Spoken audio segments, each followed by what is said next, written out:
जय हिंद साथियों। आशा करते कि आप सब स्वस्थ होंगे, अपना अध्ययन कार्य अच्छे से कर रहे होंगे। कक्षा 12 के इतिहास के 11वें अध्याय में आपका स्वागत है, जिसका नाम है महात्मा गांधी और राष्ट्रीय आंदोलन, सविनय अवज्ञा और उससे आगे। इस अध्याय में हम गांधी जी और उनके जीवन से जुड़े जो आंदोलन रहे 1915 से 1948 तक का जो उनका समय रहा राष्ट्रीय आंदोलन में, उसके बारे में हम जानकारी प्राप्त करेंगे। अध्याय को हम लाइन वाइज पढ़ेंगे और साथ साथ महत्वपूर्ण जानकारी भी शेयर करते रहेंगे। आप धैर्य से इस चीज़ों को, मुख्य चीज़ों को नोट करते रहें। आप सबसे अपील रहेगी कि चैनल को लाइक करें, सब्सक्राइब करें, कमेंट करें। और वीडियो थोड़ी लंबी होती है तो इनको आप अपने समय के हिसाब से कम ज़्यादा करके गति को अपने हिसाब से देख सकते हैं। आइए शुरू करते हैं। राष्ट्रवाद के इतिहास में प्राय अकेले एक व्यक्ति को राष्ट्र निर्माता के साथ जोड़कर देखा जाता है। यानी कि जहाँ किसी भी राष्ट्र के निर्माण के रूप में किसी व्यक्ति की भूमिका होती है, जो लीडर होता है, जो नेतृत्व करता है, उसको राष्ट्र निर्माण में उसका अहम योगदान माना जाता है। जैसे इटली के एकीकरण में, इटली के निर्माण में गैरिबाल्डी का जो स्थान है, अमेरिकी स्वतंत्रता संग्राम में जॉर्ज वाशिंगटन का, और वियतनाम के औपनिवेशिक शासन से मुक्ति दिलाने के संघर्ष में हो ची मिन इनका योगदान है। तो इसी तरह महात्मा गांधी का भारतीय राष्ट्रीय आंदोलन में योगदान है और उन्हें पिता माना गया भारतीय राष्ट्रवाद का। तो हमने पढ़ा कि जितने भी राष्ट्र हैं, उन सभी राष्ट्रों में जिसने भी कोई आंदोलन, कोई लीडर किसी जिम्मेदारी को उठाया है, तो उन्हीं को नेता मानकर उनको वो महत्व दे दिया गया। भारत में भी गांधी जी को उसी प्रकार राष्ट्रीय महत्व देकर उनको पिता बना दिया गया। गांधी जी स्वतंत्रता संग्राम में भाग लेने वाले सभी जो प्रभावशाली नेता थे, उनमें सबसे प्रभावशाली और सम्मानित व्यक्ति हैं।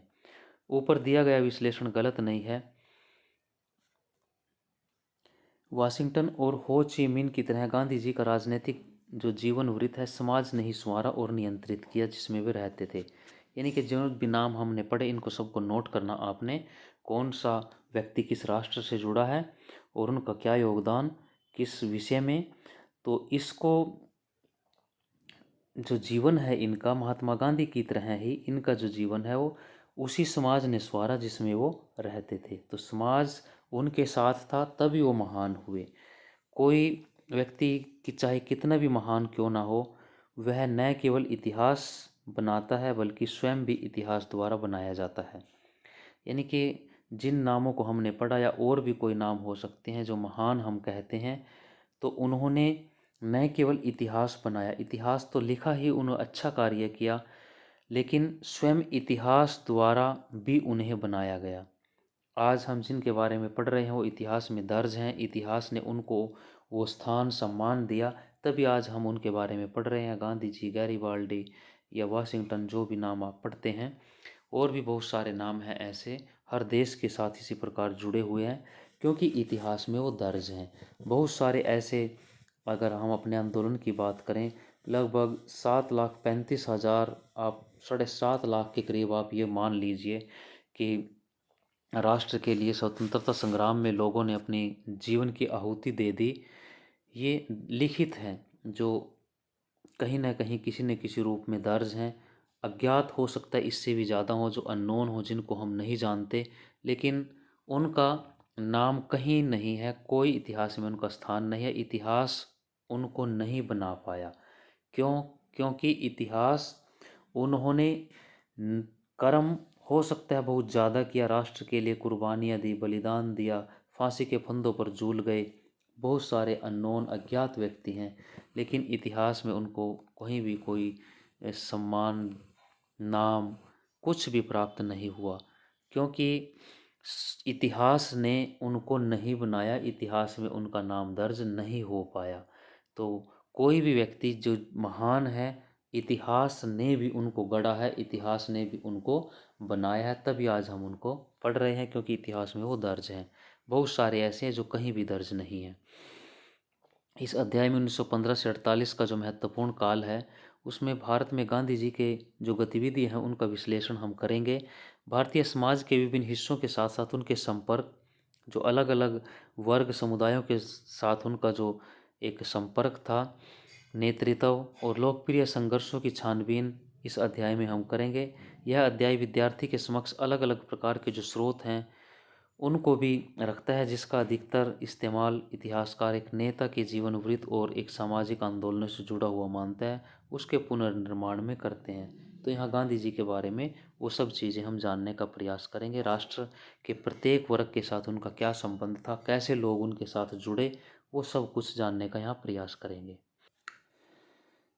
ये एक चित्र देखिए, 1930 में नमक सत्याग्रह, जो नमक आंदोलन था, दांडी मार्च भी जिसको कहा गया, सविनय अवज्ञा आंदोलन, साबरमती के किनारे अपने आश्रम के निकट समर्थक जो थे उनसे बातचीत करते हुए गांधी जी को यहाँ दिखाया गया है, ये इस पिक्चर में। नेक्स्ट देखिए, स्वयं की उद्घोषणा करता एक नेता, मोहनदास करमचंद गांधी, ये पूरा नाम। विदेश में 2 दशक रहने के बाद जनवरी 1915 में अपनी जो गृह भूमि है उसमें वापस आए, यानी कि 1893 में दक्षिणी अफ्रीका गए थे और उसके बाद 1914 में वो फिर लंदन गए और 9 जनवरी 1915 को शनिवार सुबह 9 बजे SS अरेबिया जो जहाज़ था उस जहाज़ से ये मुंबई पहुँचे थे। तो 2 दशक आप मानिए कि 1915 और 1893, तो 2 दशक से ज़्यादा, यानी कि 20 वर्षों से ज़्यादा समय। इन वर्षों का अधिकांश समय उन्होंने दक्षिणी अफ्रीका में बिताया था। यहाँ एक वकील के रूप में गए थे और इस क्षेत्र में भारतीय समुदाय के वो नेता बन गए थे। गांधी जी के बारे में थोड़ा जानने, उनका जन्म 2 अक्टूबर 1869 को 69 को काठियावाड़ गुजरात के पोरबंदर नामक स्थान पर हुआ। इनका जो पूरा नाम था मोहनदास करमचंद गांधी था। इनके पिता श्री करमचंद गांधी, जो इनके नाम के साथ एक परंपरा है लगाने की, राजकोट जो रियासत थे उसके दीवान थे। इनकी माता का नाम पुतली भाई था और वह बहुत ही धार्मिक प्रवृत्ति की महिला थी। गांधी जी बचपन में पढ़ाई में बहुत होनहार थे। उन्होंने अपनी आरंभिक शिक्षा भारत में प्राप्त की और 13 वर्ष की आयु में इनका विवाह कस्तूरबा से हो गया था। 1897 ईस्वी में कानून की शिक्षा प्राप्त करने के लिए वो लंदन यानी कि इंग्लैंड चले गए और 1891 में वकालत पास करके भारत लौट आए। उन्होंने मुंबई में वकालत प्रारंभ की, परंतु कोई ज़्यादा सफलता नहीं मिल पाई उनको, और 1893 में एक अब्दुल्ला कंपनी, यानी कि जो गुजराती व्यापारी थे अब्दुल्ला नाम के, उनकी कंपनी के जो कानूनी प्रतिनिधि बनकर मुकदमा लड़ने के लिए दक्षिण अफ्रीका पहुँचे। वहाँ वह 1 वर्ष के लिए आए थे, किंतु लगभग 22 वर्ष उन्होंने वहाँ व्यतीत किए। वहाँ पर रहते हुए जो महात्मा गांधी थे, उन्होंने अंग्रेज़ों द्वारा भारतीयों पर किए जा रहे अत्याचारों की जानकारी प्राप्त हुई। इस कारण गांधी जी के मन में ठेस पहुँची और उनके खिलाफ सत्याग्रह जो संघर्ष था उसका प्रारंभ प्रथम बार किया। तो इस संघर्ष के अंत में गांधी जी को सफलता प्राप्त हुई और 1915 में आपने पढ़ा था कि वो दक्षिण अफ्रीका से भारत लौट आए। तो इस समय भारत काफ़ी बदल गया था। अब थोड़ा हम आगे और अपने अध्याय की ओर लौटते हैं।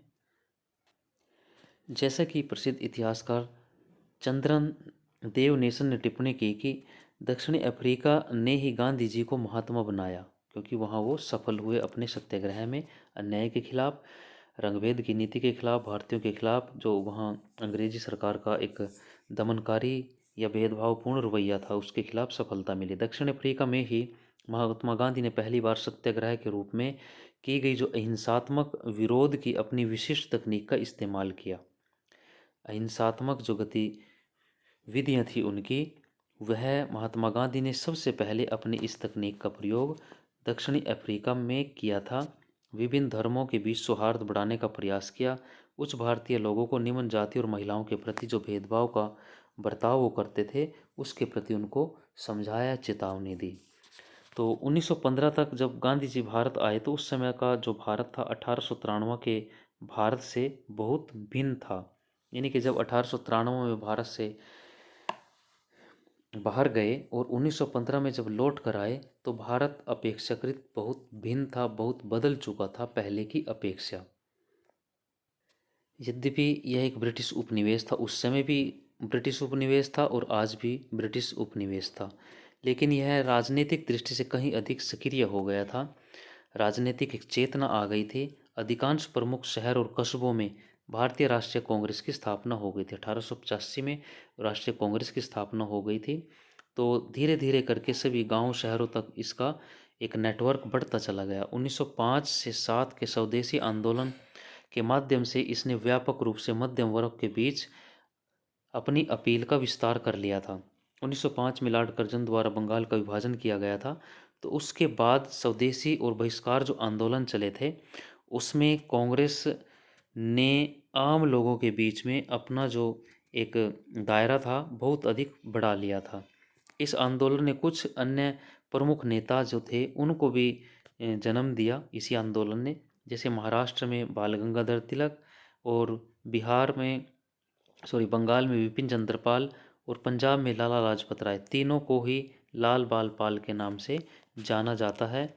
इन तीनों का यह जोड़ उनके संघर्ष के अखिल भारतीय चरित्र की जानकारी देता है, क्योंकि ये तीनों मूल निवास स्थान जो है क्षेत्र इनके दूर दूर थे। एक पंजाब से था, एक बंगाल से था और एक महाराष्ट्र से था। लेकिन तीनों का जो एक जोड़ था वो एक राष्ट्रीय, पूरे राष्ट्र में चेतना जो जागृति आ रही थी उसका प्रतीक बन चुका था। इन नेताओं ने अपने यहाँ औपनिवेशिक शासन के प्रति लड़ाकू विरोध का समर्थन किया।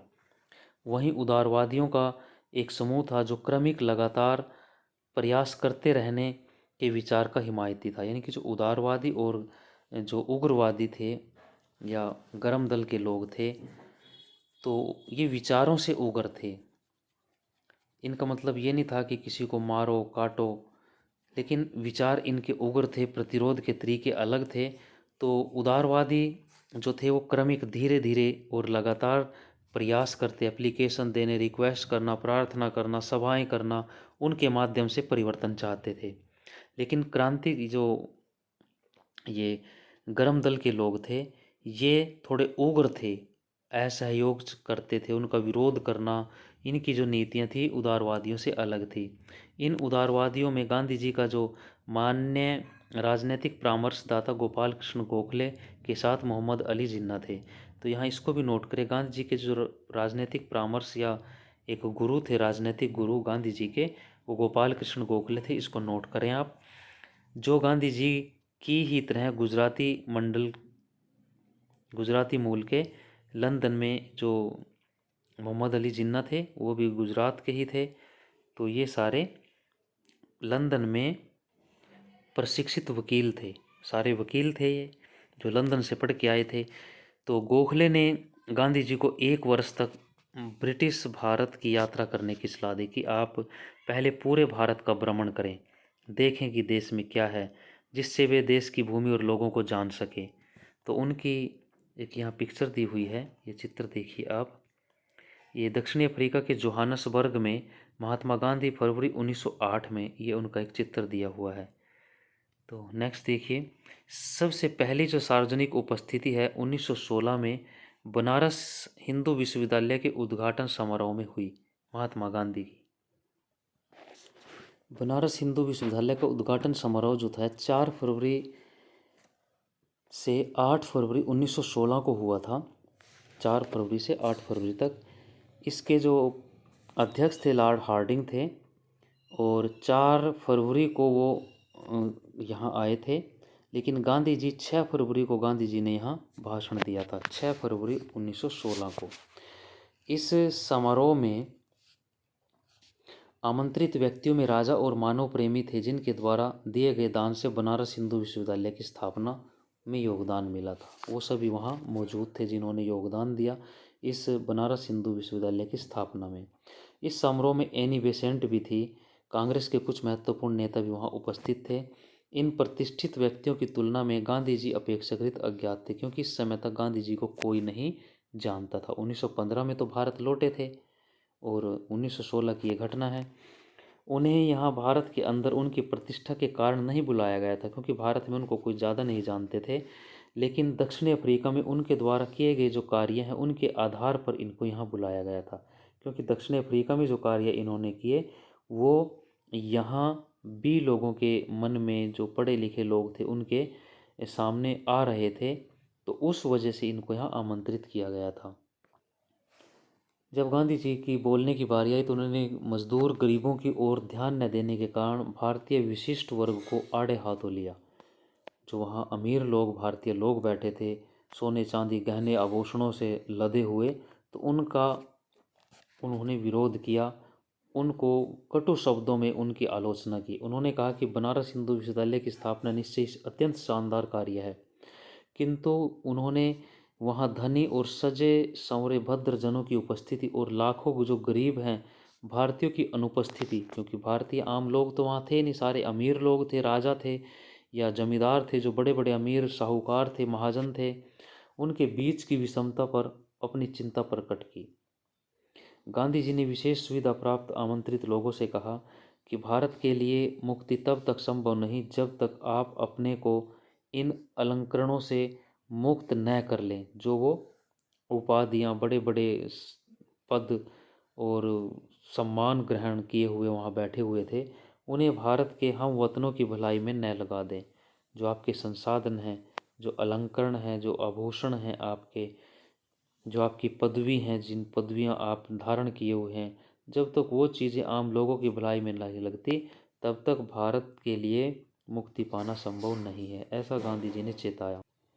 वे यहीं तक नहीं रुके, वे कहते गए कि हमारे लिए स्वशासन का तब तक कोई अभिप्राय नहीं है जब तक हम किसानों से उनके श्रम का लगभग समस्त लाभ स्वयं या अन्य लोगों को ले लेने की अनुमति देते रहेंगे। कि किसान मेहनत करता है, उसका सारा लाभ आप लोग उठा लेते हैं, दूसरे लोग उठा लेते हैं, तो तब तक किसानों का जब तक भला नहीं होगा तब तक कोई स्वशासन का कोई महत्व नहीं होगा। हमारी मुक्ति केवल किसानों के माध्यम से ही हो सकती है, न तो वकील, न डॉक्टर, न जमींदार इसे सुरक्षित रख सकते हैं। बनारस हिंदू विश्वविद्यालय की स्थापना का उत्सव का अवसर था, क्योंकि यह भारतीय धन और भारतीय जो प्रयास हैं उनसे एक राष्ट्रवादी विश्वविद्यालय का निर्माण हो रहा था।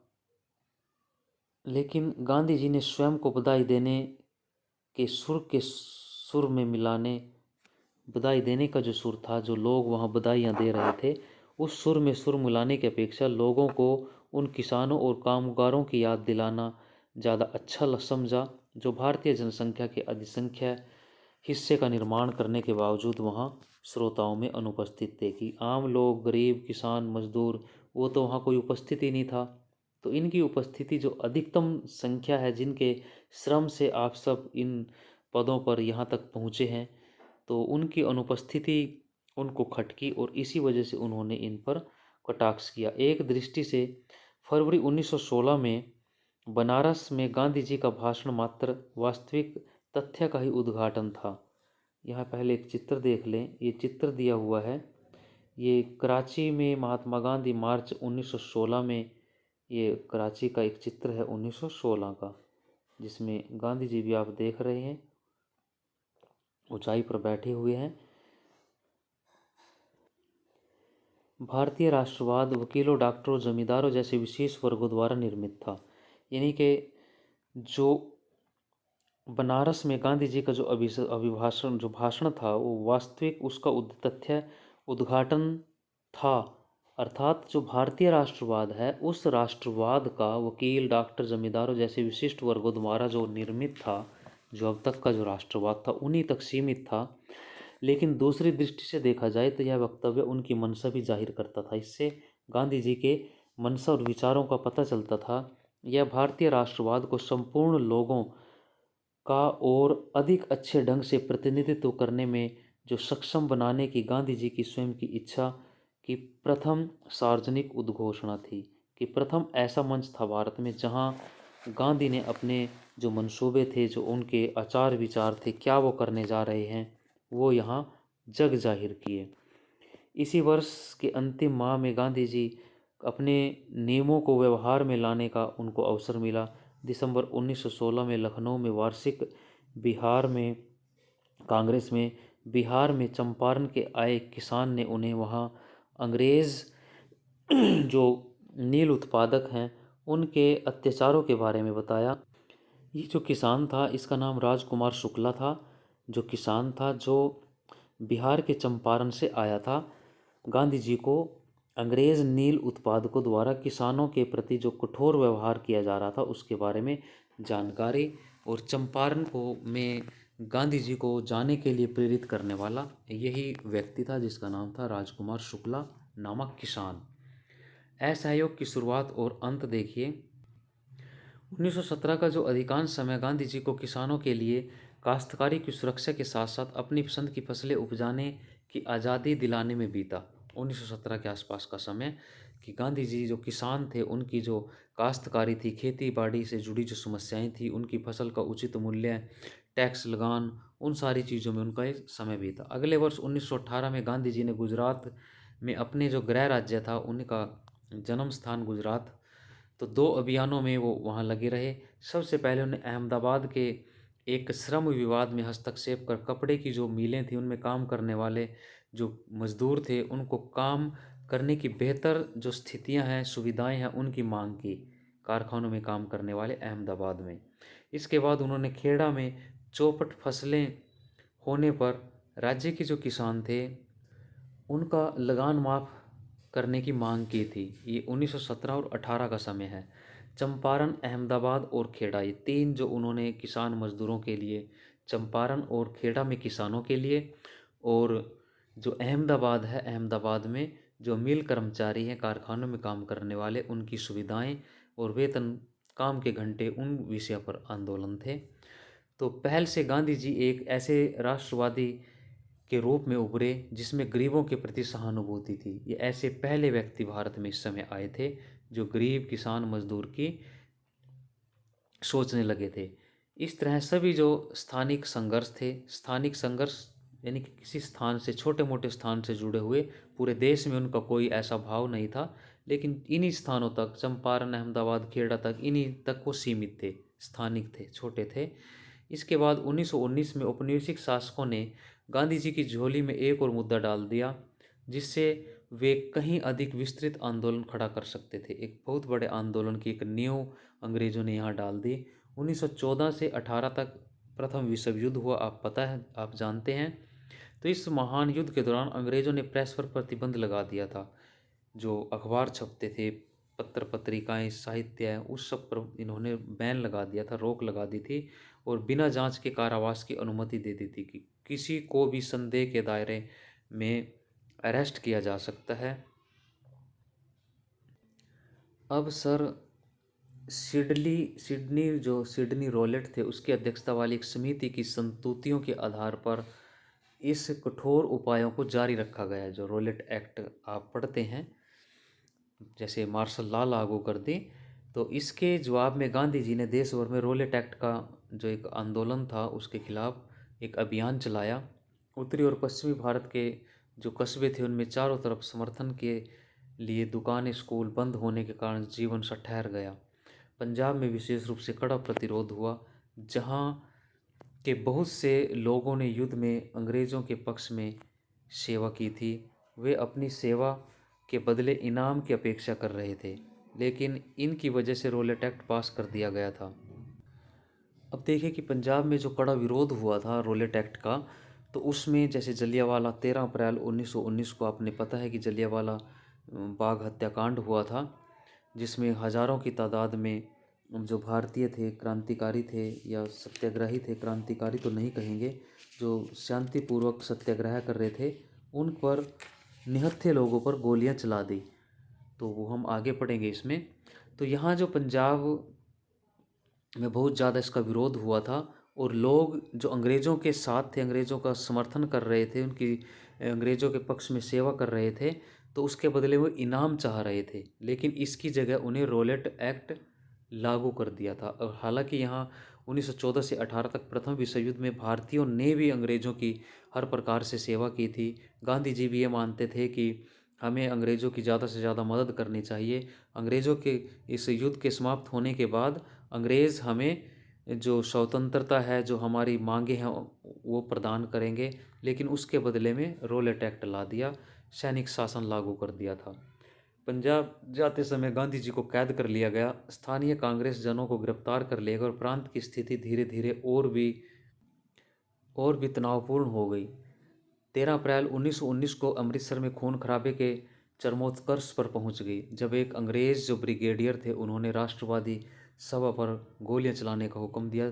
तब जलियांवाला बाग हत्याकांड के नाम से जाने गए इस हत्याकांड में 400 से अधिक लोग मारे गए। हालांकि हजारों की तादाद में यहाँ लोग मारे गए, जख्मी हुए, लेकिन सरकारी रिकॉर्ड में ये संख्या बहुत कम दी हुई है। यह शायद इसमें 400 से अधिक कुछ लोग दिए हुए हैं, लेकिन इनकी जो तादाद है 1000 से अधिक रही होगी। 1200-1300 से ज़्यादा लोग यहाँ मारे गए थे जो निहत्थे थे और अहिंसात्मक रूप से अपने विचार प्रकट कर रहे थे। तो इस घटना का जो बदला है, इस जो जलियांवाला बाग है हत्याकांड है, इसने देश में क्रांतिकारियों का एक, ये कहिए कि पौध तैयार कर दी। बहुत सारे क्रांतिकारी इस रोलेट एक्ट के विरोध के बाद जो जलियांवाला हत्याकांड हुआ इससे निकल कर आए। चाहे भगत सिंह की बात करें, जो क्रांतिकारी हमारे थे, बटुकेश्वर दत्त, पंडित राम प्रसाद बिस्मिल, चंद्रशेखर आज़ाद, अशफाक उल्ला खान, ऐसे हजारों जो क्रांतिकारी पैदा हुए, वो इस से प्रेरित उन्होंने लिया, कसम खाई कि भी इस हत्याकांड का हम बदला लेंगे।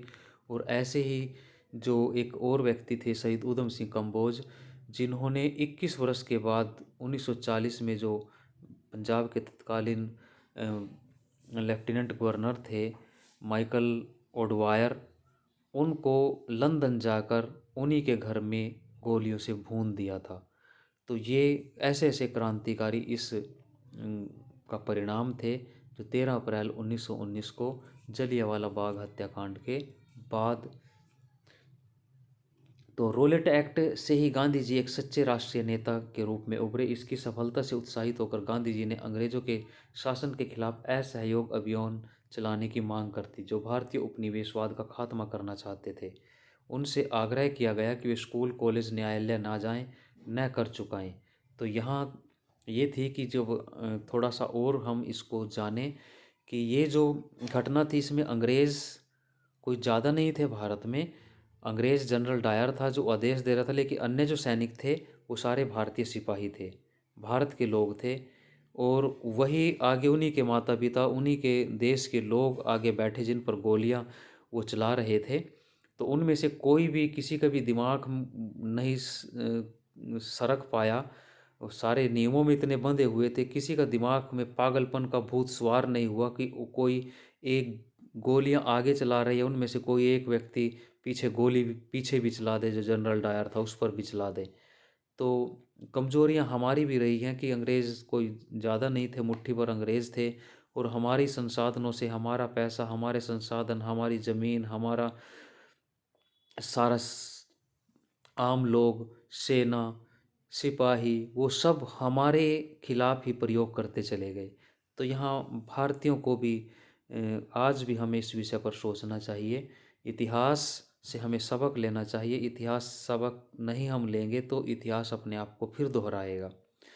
तो यहाँ जो सारा घटनाक्रम हुआ, इस सारे घटनाक्रम में अंग्रेज़ दोषी थे ही, लेकिन हम भी दोषी थे। उस घटना के हत्याकांड के बाद जब जनरल डायर गए तो अमृतसर में ही बहुत सम्मान हुआ।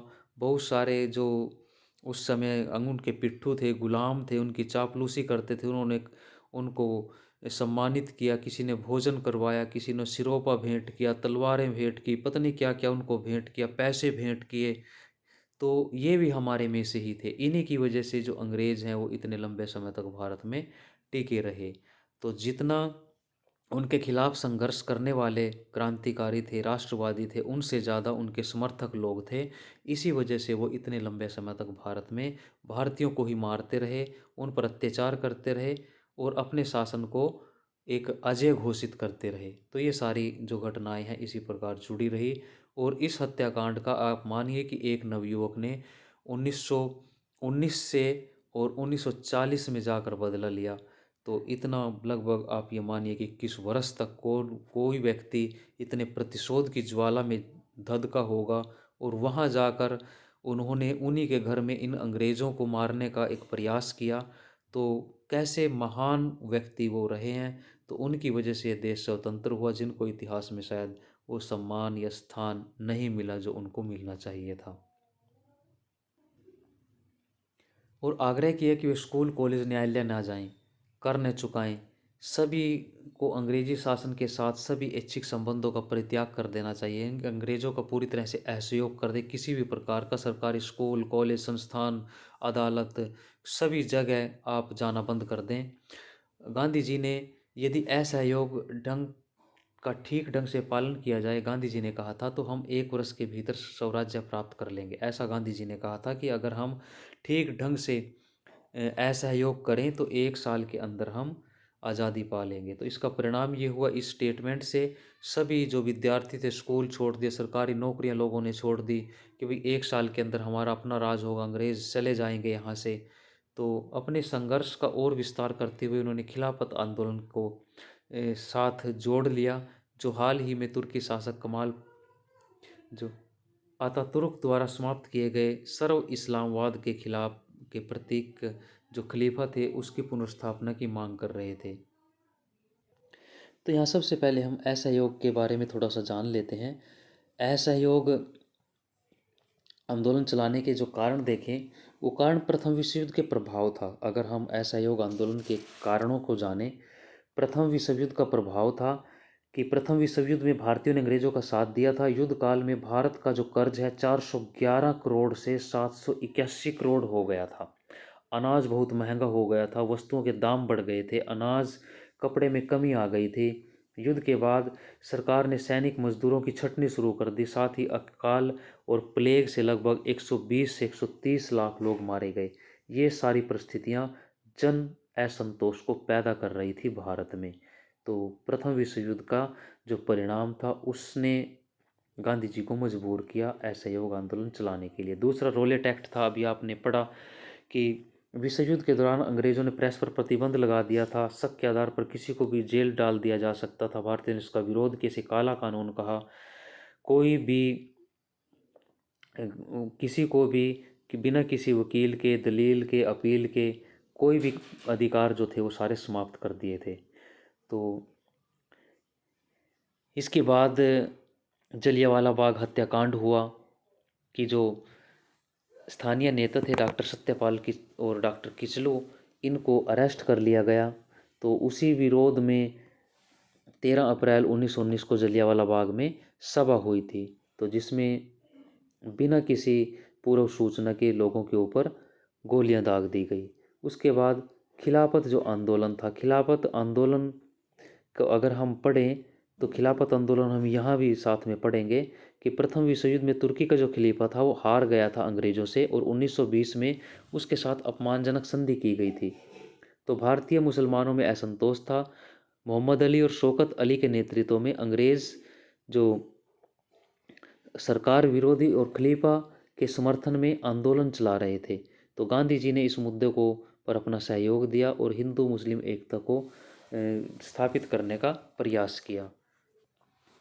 इस खिलाफत आंदोलन की 3 मुख्य मांगे थी।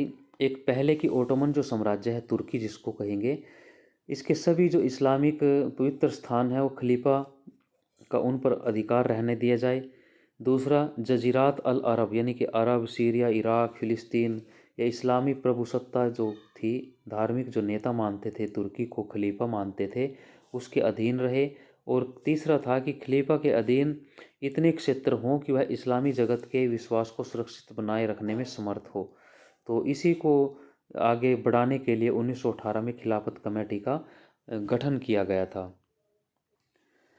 तो इसके बाद देखिए कि आंदोलन का जो कार्यक्रम था उसमें क्या था कि 4 सितंबर 1920 को कलकत्ता में भारतीय राष्ट्रीय कांग्रेस का लाला लाजपत राय की अध्यक्षता में एक अधिवेशन बुलाया गया। इस अधिवेशन में प्रस्ताव पारित किया गया था कि दिसंबर 1920 में नागपुर में हुए कांग्रेस के अधिवेशन में इस प्रस्ताव की पुष्टि की गई और आंदोलन को महात्मा गांधी के नेतृत्व में चलाए जाने का प्रस्ताव पारित कर दिया गया था। तो उसमें सारी चीज़ें हमने ऊपर पढ़ी कि नौकरियां, सरकारी स्कूल, कॉलेज, इन चीज़ों को आपने छोड़ देना है। घर में अपनी स्थानीय जो चीज़ें हैं, स्वदेशी वस्तुएं, उनका आप प्रयोग करें। चरखा चलाएं आप। हिंदू मुस्लिम एकता पर जोर दिया।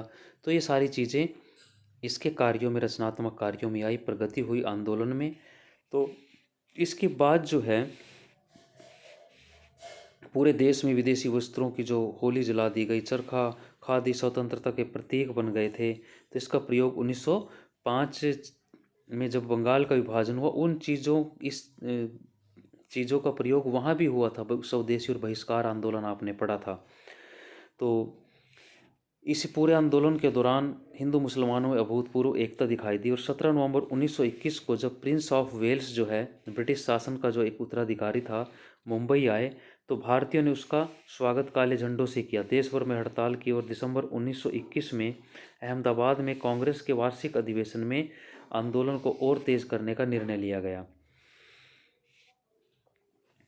अब उसके बाद जो है मुंबई में जब प्रिंस ऑफ वेल्स के विरुद्ध एक बड़े प्रदर्शन को कुचलने के लिए सरकार ने गोली चलवा दी, जिसके परिणाम स्वरूप 53 आंदोलनकारी मारे गए। अब ये देखिए कि इन 53 आंदोलनकारियों के जो नाम है वो हम नहीं जानते, और 400 अन्य घायल हुए। तो इसके बावजूद दमन के बाद भी लोगों के जो उत्साह था उसमें कोई कमी नहीं आई। तो इसी प्रकार जो है जो असहयोग आंदोलन था पूरी चरम पर अपने चला। चोरा चोरी की घटना के कारण इसको एक समाप्त कर दिया गया। 5 फरवरी 1922 को उत्तर प्रदेश के गोरखपुर जिले के एक गांव चोरा चोरी में 3000 किसान जो है प्रदर्शन कर रहे थे। कुछ पुलिस वालों ने प्रदर्शनकारियों पर गोलियां चलाकर उन्हें डराने का प्रयास किया। इस पर आंदोलनकारी जो थे भड़क गए। उन्होंने क्रोधित होकर पुलिस थाने पर आक्रमण करके उससे आग लगा दी और 22 जो पुलिसकर्मी थे उनकी मृत्यु हो गई। तो गांधी जी को इस घटना का बड़ा दुख हुआ। उन्हें भय था कि यह आंदोलन अब एक हिंसक मोड़ ले सकता है, और 12 फरवरी 1922 को जो बारदोली गुजरात में गांधी जी ने असहयोग को स्थगित करने की घोषणा कर दी।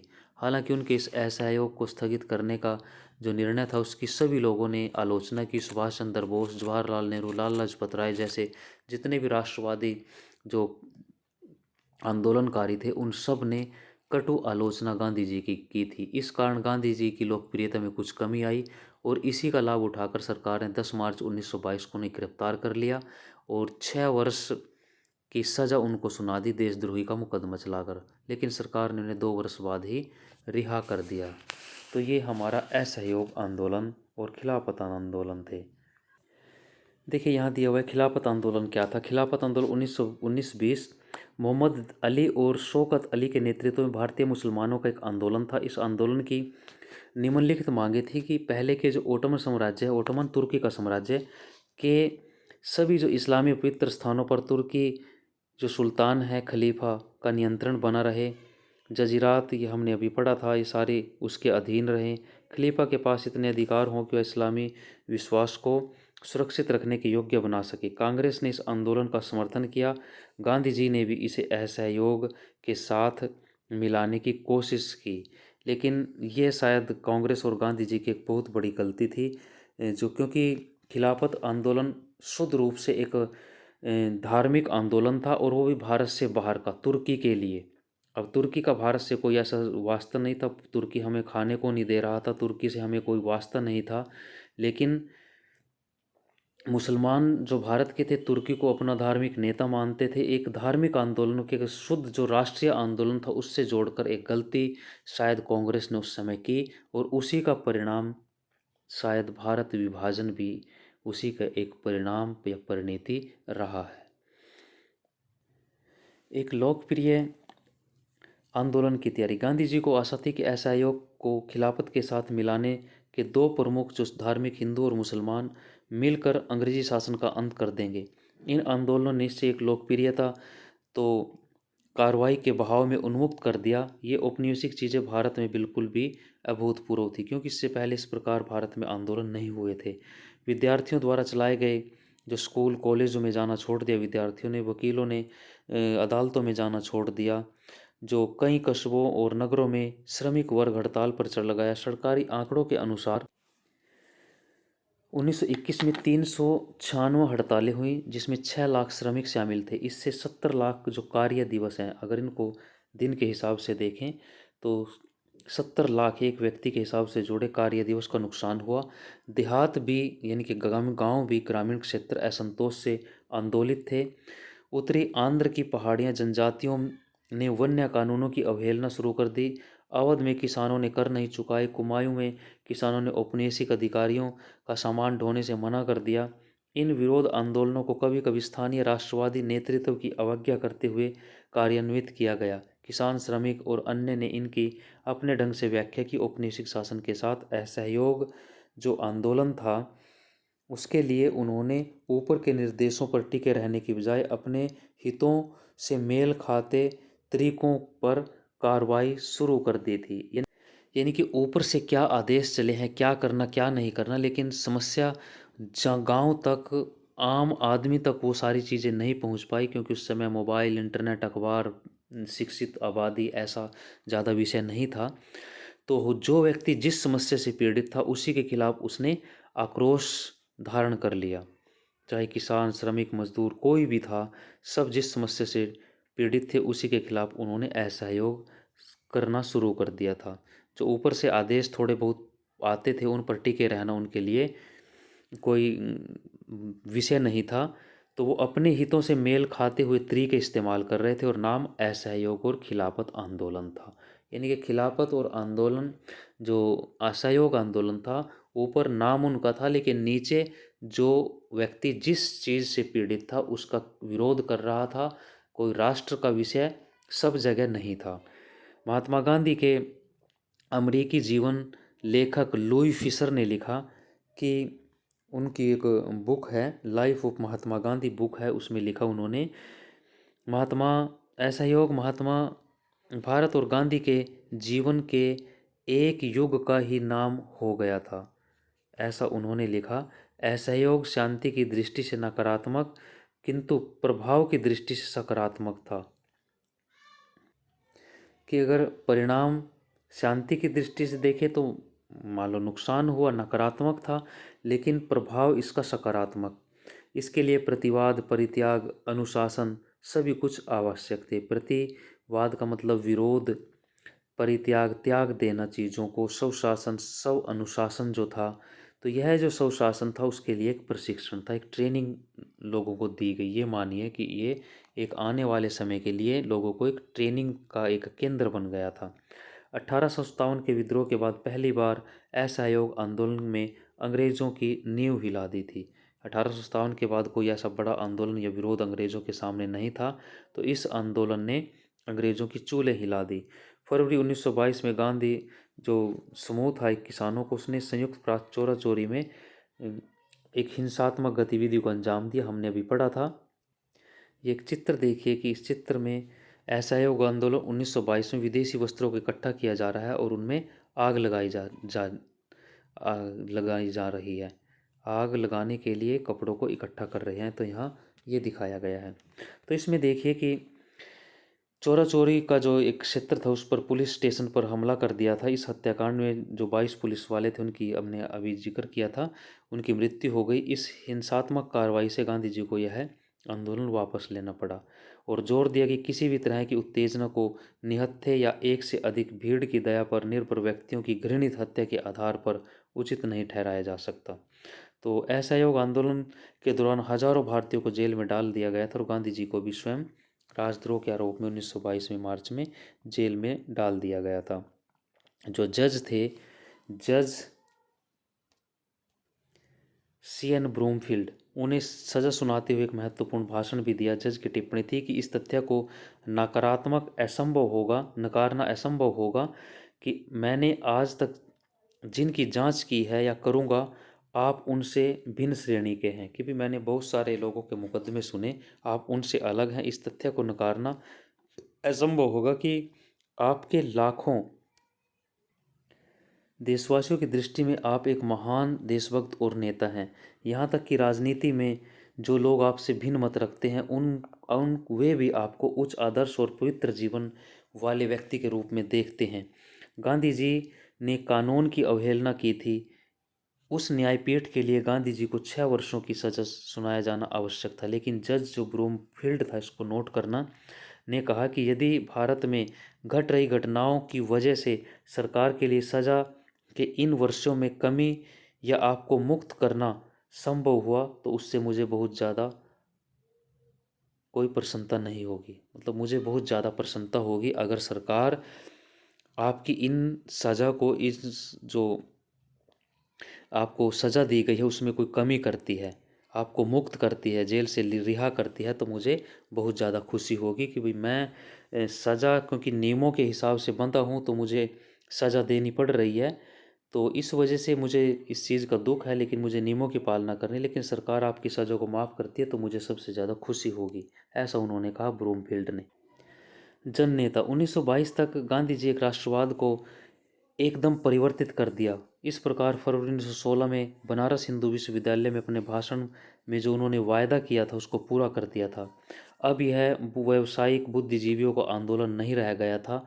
अब हजारों की संख्या में किसान, श्रमिक, कारीगर इसमें भाग लेना शुरू कर दिया था। अब तक ये जो कांग्रेस थी वो सामान्य लोगों की, आम लोगों की पार्टी नहीं थी। उसमें पढ़े लिखे वकील, अंग्रेजियत जानने वाले लोग ही ज़्यादा शामिल थे।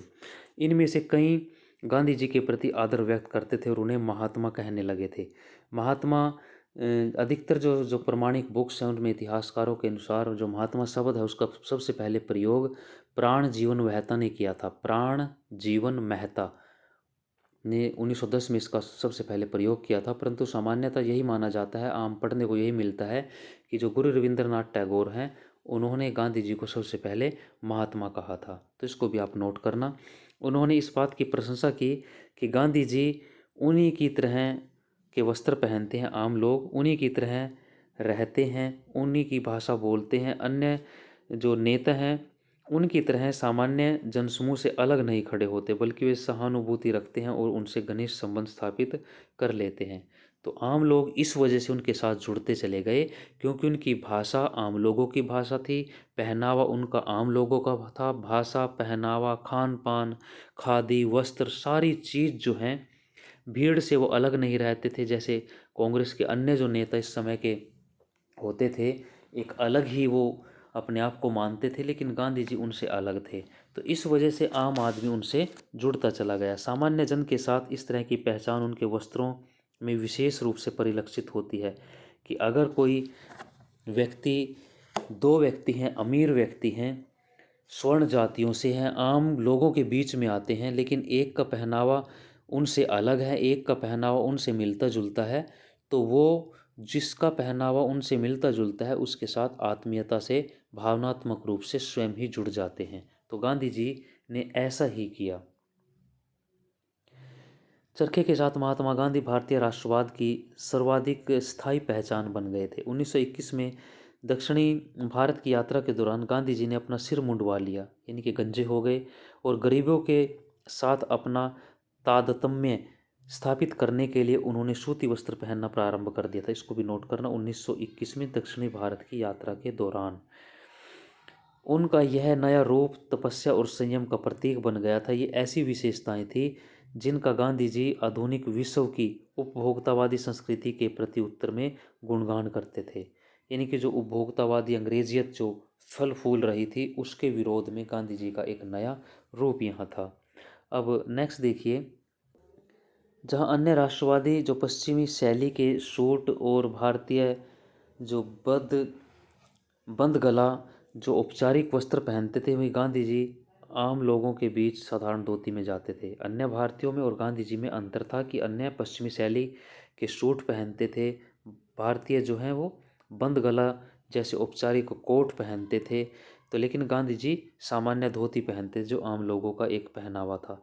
इस बीच प्रत्येक दिन का कुछ हिस्सा वे चरखा चलाने में बिताते थे। अन्य राष्ट्रवादियों को भी उन्होंने ऐसा करने के लिए प्रेरित किया। सूत कताई के कार्य ने गांधी जी को पारंपरिक जो जाति व्यवस्था में प्रचलित मानसिक श्रम था और शारीरिक श्रम, उनकी दीवारों को तोड़ दिया था, क्योंकि ये कार्य कि भी गरीब व्यक्ति करेगा, कोई विशेष जाति का करेगा, तो ये चीज़ें अब उन्होंने तोड़ने का प्रयास किया। गांधी जी इस वजह से आम लोगों के जनमानस में बसते चले गए। चरखा, महात्मा गांधी आधुनिक युग जिसमें मशीनों ने मानव को गुलाम बनाकर श्रम को हटा दिया था, वे उसके घोर आलोचक थे, यानी कि मशीनों के विरोधी थे गांधी जी।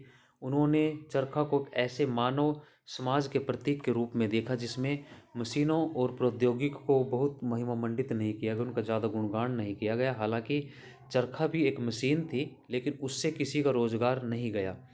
चरखा गरीबों की को पूरक आमदनी प्राप्त कर सकता है, उन्हें स्वावलंबी आत्मनिर्भर बना सकता है। तो मेरी आपत्ति मशीन के प्रति सनक से है, यानी कि अत्यधिक मशीनों के प्रति मोह करना। यह सनक श्रम बचाने वाली मशीनरी के लिए है। तब ये तब तक श्रम बचाते रहोगे जब तक हजारों लोग बिना काम के और भूख से मरने के लिए सड़कों पर न फेंक दिए जाए। अगर आप मशीनों का ज़्यादा प्रयोग करते रहेंगे तो उस स्थिति में, ऐसी स्थिति देश में हो जाएगी।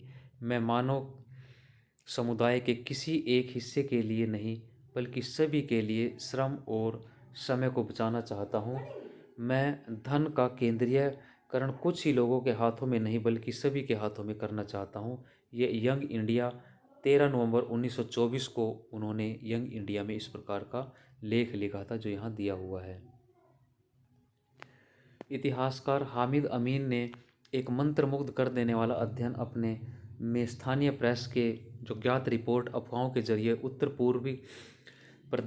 प्रदेश के किसानों के मन में महात्मा गांधी की जो कल्पना थी उसे ढूंढ निकालने की कोशिश की कि कैसे लोगों के बीच में, किसानों के मन में उनके प्रतिभाव था। जो शाहिद अमीन है, उन्होंने ऐसी रिपोर्टें निकाली।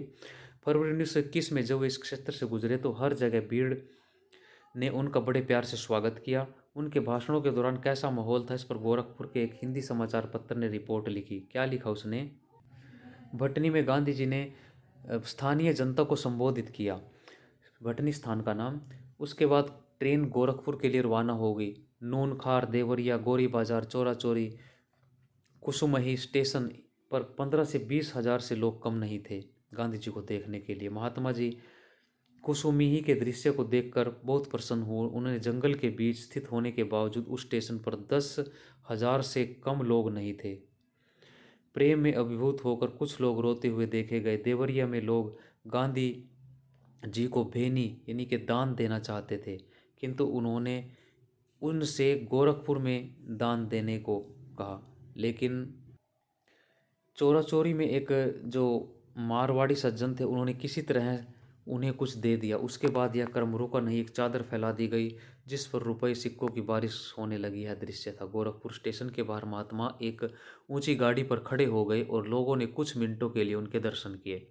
तो गांधी जी जहाँ भी गए उनकी एक चमत्कारिक जो शक्तियों की अफवाहें फैलती चली गई। कुछ स्थानों पर यह कहा गया कि उन्हें राजा द्वारा किसानों की दुख तकलीफ़ों में सुधार के लिए भेजा गया है। उनके पास सभी स्थानीय जो अधिकारी हैं उनके निर्देशों को अस्वीकृत करने की शक्ति है, यानी कि उनको अंग्रेज़ जो राजा हैं उन्होंने भेजा है। और इनके पास जो हमारे छोटे अधिकारी हैं अंग्रेज़, उनके जो आज्ञाएं हैं उनको उल्लंघन करने की या उनको उनके आदेशों को न मानने की शक्ति है गांधी जी के पास। कुछ अन्य स्थानों पर दावा किया गया कि गांधी जी की शक्ति अंग्रेज़ बादशाह से उत्कृष्ट है। उनकी जो शक्ति है अंग्रेज़ जो राजा उससे ज़्यादा अच्छी है। यह भी उनके अपने आने से औपनिवेशिक शासन जिले से भाग जाएंगे, क्योंकि गांधी जी यहाँ आ गए तो जो अंग्रेज़ है वो यहाँ से भाग जाएंगे। गांधी जी का विरोध करने वालों के लिए भयंकर परिणाम की बात बताती कहानियाँ भी थी कि अगर गांधी जी का कोई विरोध करेगा तो उनको गंभीर परिणाम भुगतने पड़ेंगे। इस तरह की अफवाहें भी फैला दी गई थी कि गांधी जी की आलोचना करने वाले गांव के लोगों के घर रहस्यात्मक रूप से गिर गए या उनकी फसल चौपट हो गई। ऐसी अफवाहें फैला दी गई। अगर कोई व्यक्ति गांव में उनका विरोध कर रहा है तो उसकी फसल नष्ट हो गई, उसका मकान गिर गया। तो गांधी बाबा, गांधी महाराज, सामान्य महात्मा जैसे अलग अलग नामों से गांधी जी भारतीय किसान के लिए एक उद्धारक के समान थे, जो उनकी ऊंची करों और दमनात्मक जो अधिकारियों से उनकी सुरक्षा करने और उनके जीवन में मान मर्यादा और स्वायत्ता स्वतंत्रता वापस लाने वाले थे। ऐसा लोग मानने लगे थे कि हमारी जो समस्याएं हैं उन सारी समस्याओं का निराकरण महात्मा गांधी हैं। गरीब विशेषकर किसानों के बीच गांधी जी, अब थोड़ा इधर भी देखते हैं क्या दिया हुआ है। चमत्कारिक और अविश्वसनीय देखिए, संयुक्त प्रांत के स्थानीय जो समाचार पत्र थे उनमें कैसी अफवाहें दर्ज की गई कि कोई किसी भी व्यक्ति ने महात्मा गांधी की शक्ति को परखना चाहा तो उसे अचंभा हुआ। ऐसी अफवाहें थी, ये अफवाहें फैला दी गई। जैसा दिया है कि नंबर 1, बस्ती गांव में सिकंदर साहू ने 15 फरवरी को कहा कि वह महात्मा गांधी जी में तब विश्वास करेगा जब उसके कारखाने जहां गुड़ का उत्पादन होता था में गन्ने के रस से भरा जो कड़ाहा है उबलता हुआ वो दो भागों में टूट जाएगा। तुरंत ही कड़ाहा वास्तव में दो भागों में टूट गया, ऐसा प्रचार किया गया। आजमगढ़ के एक किसान ने कहा कि वह महात्मा गांधी जी की प्रामाणिकता में तब विश्वास करेगा जब उसके खेत में लगाए गए गेहूं तिल में बदल जाए, कि उसकी गेहूं जो है तिल में बदल जाए। अगले दिन उस खेत का सारा गेहूं तिल में बदल गया था। तो ऐसी ऐसी अफवाहें गांधी जी के बारे में आ रही थी। और देखिए क्या दिया है, एक सज्जन ने, गोरखपुर के एक सज्जन ने चरखा चलाए जाने की जो आवश्यकता है वह प्रश्न उठाया और उसके घर में आग लग गई कि चरखा चलाने से क्या होगा, तो उसके घर में आग लग गई। अप्रैल 1921 में उत्तर प्रदेश के एक गांव में कुछ लोग जुआ खेल रहे थे। किसी ने उन्हें ऐसा करने से रोका। जुआ खेल रहे समूह में से एक ने रुकने से मना कर दिया और गांधी जी को अपशब्द कहा। अगले दिन उसकी बकरी को उसके ही 4 कुत्तों ने काट लिया।